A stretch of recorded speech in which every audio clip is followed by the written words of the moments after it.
What's going on, YouTube? Metal Complex here, and welcome to episode 13 of my Sunday series, The Knife Guy. If you are new to my channel or you just came out of some weird corner of the internet and you have no idea where you are or what you're watching or who I am a knife enthusiast, knife collector, knife user. I am a knife guy in my own social setting. And the path that I traveled to get there, to call myself a knife guy, is full of weird and just bizarre experiences in general. A lot of knife guys, basically everybody who's watching, you're your own form of knife guy.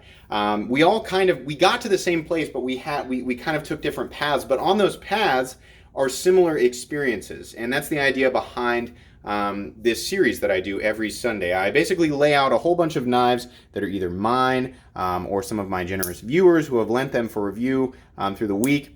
And I pick them up and I just kind of flip them out, give you something to watch while I talk about some of these shared experiences between all of us. Now, as I say every Sunday, I am fortunate enough to have a lot of friends in my local social circle that also enjoy knives. But I know that not everybody has that luxury. A lot of you guys, your social circle, as far as people who understand you, exists only online, or maybe on YouTube on channels such as this. And so that's who this is for. It's so that you guys can get your fix of just, knife guy stuff. So today, given that, yesterday's video about this knife, right? Not the Hogue Ritter, but this XM18 Gen 6 non-flipper. I talked about how this is as close as I have ever experienced of all the knives that I have ever handled. This is as close as I have ever experienced to an absolutely perfect folding knife. Both, just visually what I enjoy, coming down to, what I consider functional texturing, good materials, good deployment mechanisms, a good lock, an incredible build quality, blah, blah, blah. There's a million things. I talked about it, and if you want to check out that episode, you can. It's got a very dramatic thumbnail. But that is as close as I have ever come to Excalibur, which is what that's a word that I use to hypothetically describe a perfect, heavy quotes on that, perfect folding knife. And everybody's Excalibur is different. We are all our own King Arthurs, and we're all kind of looking for our own Excalibur in one form or another. For some of us, it exists in one pocket knife. For a lot of us, and I understand the logic behind this, it cannot exist in one pocket knife, and it has to exist in multiple knives. That's probably true, but I would argue that, for somebody like me who is, asks pretty minimal things of his pocket knife, there probably does exist just one pocket knife that is absolutely perfect that would get me by for the rest of my life, as long as I'm doing light to medium type cutting tasks and not really ever having to do anything insane like jump out of a helicopter or use it as a grappling hook or use it as a diving board or to pry the door off of a bomb shelter. But I'm being sarcastic, but you understand what I'm saying. But, given that idea, the interesting thing is that all of us, whether you've been at this for a year or you've been at this for 10 years in this knife world, as a user, as a collector, as an enthusiast of any type, as a knife guy, you have likely experienced a change or evolution in what you consider ideal. Ideal ergonomics, ideal blade shape, ideal, and a lot of you are thinking ideal for what? Because, like a Wharncliffe and a drop point are two different blades, but they're both good for different things. Yeah, you're right. But I mean, like, as far as for me, like a classic drop point blade is going to be able to handle, everything. I'm not having to defend myself against ninjas and terrorists in my day-to-day life. So I don't necessarily, I'm joking again, but the drop point's going to work just fine for me. But anyways, we all have ever-changing ideas of this, and it's part of growth. It's part of, as you can see, maybe, a lot of us, like if I had seen this Recon 1, this XL, when I was 16, I would have been like, that's the coolest thing I've ever seen. That's got to be like the ultimate pocket knife because you can do everything with it. It's probably, and while a lot of people still really like this knife, and it does seem to be a good quality knife, it's not something that I really need. It's something that I would have found more visually appealing as a 16-year-old than functionally appealing now as a 32-year-old after having handled and used a bajillion different knives. Not saying I've handled enough to be like, I am the all-knowing authority on. No, this is just my opinion after X amount of time. There's plenty of stuff for me to learn still, and plenty of stuff for me to be incorrect about as this channel grows. But that's an example of that. It changed, and getting into this, I got lucky with my first good model, the Kershaw Blur. That was almost an accident, stumbling into that one. And then, I had a Benchmade Barrage, and then I had I think my first really nice knife purchase was the ZT-0562, which definitely set the stage for my love of Hinderers. And I actually bought that knife after I saw a picture of this guy almost exactly.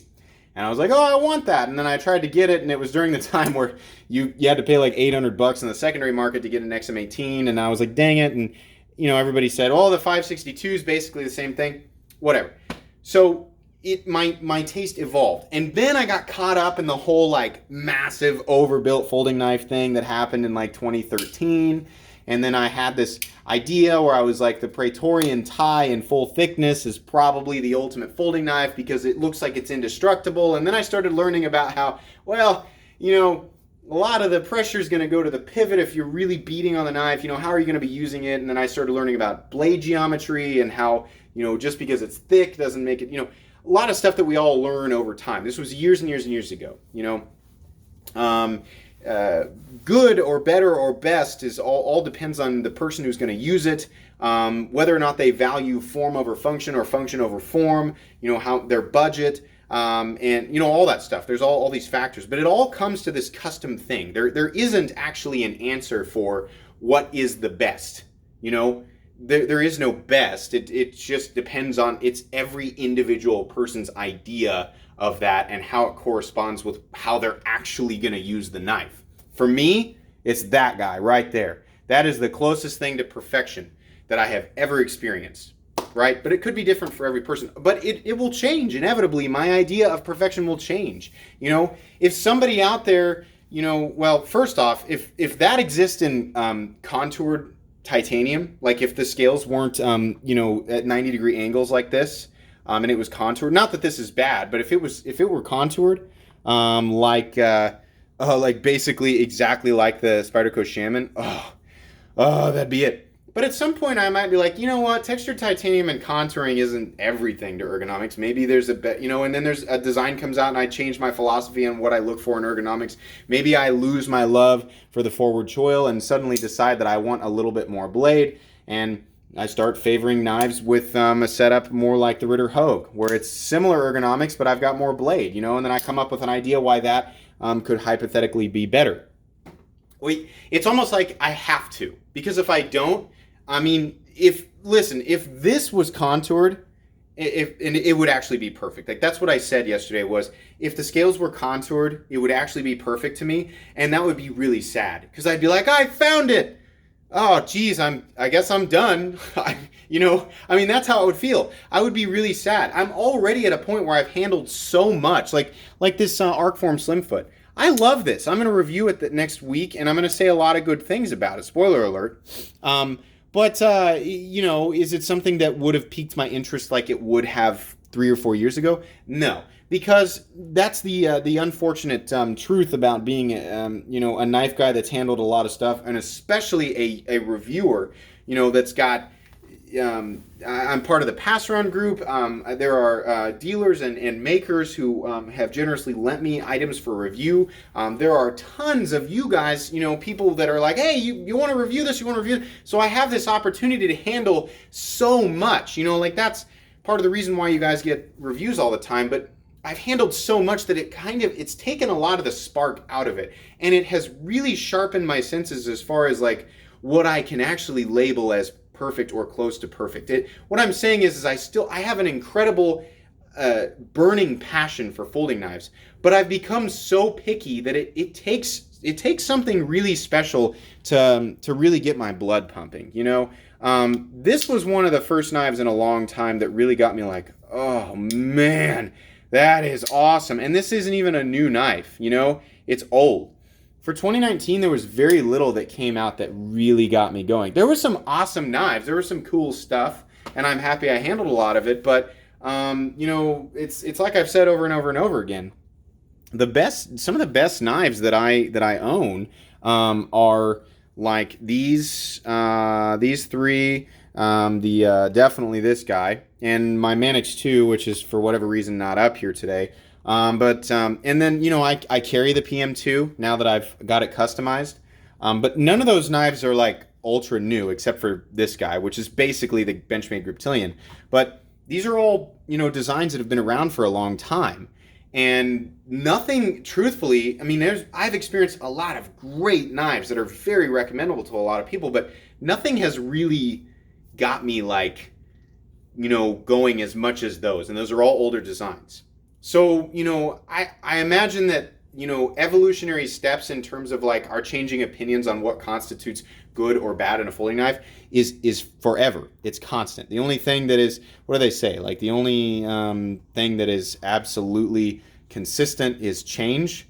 That is true, but I think the big jumps are fewer and further between the more into this you get. I mean, just as human beings, as we age, we become, creatures of habit. We become more set in our ways. We become the stubborn old men or stubborn old women that our parents are or our grandparents are. And that's just the way that it is. We have an idea of like, nope, this is what I want, and like, a lot of times when I talk with somebody who's a lot older than I am, they're like, why do you need something that's that like the Hinderer XM18? Why do you need, number one, why is it $600 and some dollars? Number two, why do you need all that? And they pull out a simple case slip joint. It's really hard to argue with people like that because it's like, you know what, they're probably right. But I don't want you to be right because I want to like all this stuff and I want to have justifications for carrying it or at least collecting it. That's the thing that really does them in is like, they're like, so you use it? No, it just sits in a drawer. And then they're like, well, why are we even having this conversation? I know that there will be another evolutionary jump with me in terms of folding knives, but it has not happened for a while. I've become very like, this is what I think and this is what I like, opinions change and people evolve. And that might actually sound like a cop-out for as my channel evolves. There are videos that I've got out there right now. Most of my videos, ask me now and I'd say, no, my opinion on that is still the same. But there are a few videos out there, like my first Lightning OTF video, where I said stuff that I no longer think. It's an example of a changing thought process and a changing opinion on versatility and utility when it comes to folding knives. That will continue to happen with this channel. Who knows? If I'm still going in 3 years, I might be like, I used to love XM18s, now I don't like them anymore. I have no idea. But I think that's something that all of us experience. A lot of us, look at something like this and we're like, I would never like or use something like that. And I used to be like that. I used to think like, why would I want anything super tiny? I want the big, crazy, aggressive looking knives, And now it's like, I still like these big things, but I can't, I understand now. It's like, I can't, I'm sure that made some of you cringe. Don't worry, I won't cut my finger off. I can understand why people like those big knives, but I find more utility in a smaller knife. Maybe not always a knife this small, but maybe something like the Spider Monkey. This is an example of something that's a perfect EDC size at about 7.5 inches and around the 4 ounce mark. Can't remember exactly what it weighs, that just makes more sense to me. And I feel like a lot of you guys, are feeling me there. Now, some of you are still going to be the types of people who like the hyper tactical stuff, or maybe you like gigantic stuff, or maybe you only like slip joints, or maybe you only like flipper frame locks on bearings. Maybe you exclusively use M390. Maybe you exclusively do not use M390. All of us are we have our own ways right now. We have our own things, and none of us are wrong. Unless you, what's a good example?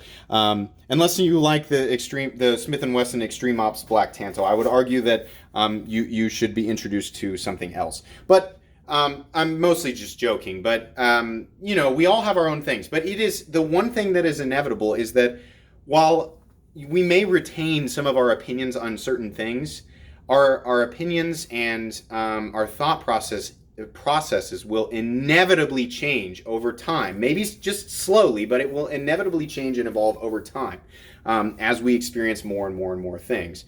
And that's definitely been the case in the year and a half that I've been a YouTube channel. You know, all the different things that I've experienced, my ideas have changed. I used to hate how contoured titanium scales looked, and I'll tell you why.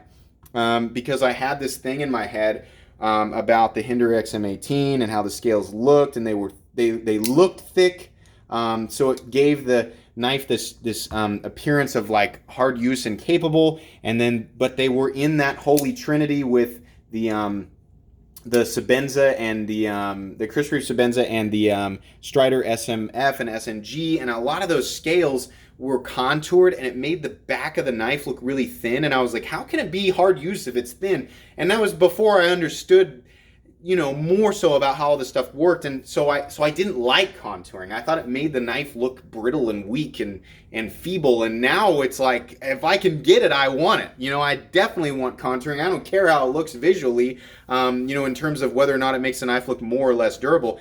Now I want it because now I've realized how important ergonomics and comfort are to me. So I don't know, you know, a lot of the other topics in this series, you know, have been kind of like brushed over, kind of overlapped in some of these episodes. And I probably have talked a little bit about this in other episodes, but not really like covered it exclusively. So I wanted to do that today and just talk about, you know, how all of us have opinions that change, you know, and you get into blade forums and you see some fierce arguments about stuff. And sometimes I never jump in because I don't like to stir up drama, but sometimes I look at that and go, give it 2 or 3 years and all of you are going to think a different way. You know, there are some things that are facts. You know, there are some things about pocket knives and the science behind things and basically how the physical universe affects these apparatuses we use to cut that are factual, and there's no way around that.